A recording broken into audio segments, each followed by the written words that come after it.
आता ज्या लाडक्या बहिणींनी KYC केलेलं आहे त्यांचा पण लाभ आता बंद होत आहे. काय कारण आहे? आणि ज्यांनी KYC केली नव्हती त्यांचा पण लाभ बंद झालेला आहे. काय कारण आहे सांगतो.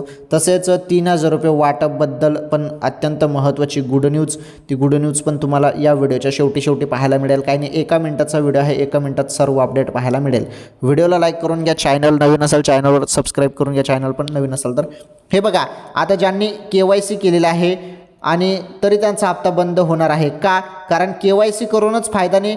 तुमच्याजवळ जरी 4 चाकी वाहन असेल किंवा तुमचं उत्पन्न 2.5 लाखपेक्षा जास्त असेल, तुमच्याकडे 4 चाकी वाहन असेल, ते तर सांगितलं मी तुम्हाला. सरकारी कर्मचारी असाल तुम्ही, सरकारी कर्मचारी असाल किंवा तुमचं उत्पन्न जास्त, या गोष्टी जरी असतील, निकषात तुम्ही बसत नसाल तर तुमचं KYC करून पण फायदा नाही, तरी तुमचा लाभ बंद होईल. आणि तुम्ही KYC केलेलेच नाही ज्या बहिणीने, तर त्यांचा पण ऑलरेडी हप्ता बंद केला जात आहे, थांबवला जात आहे.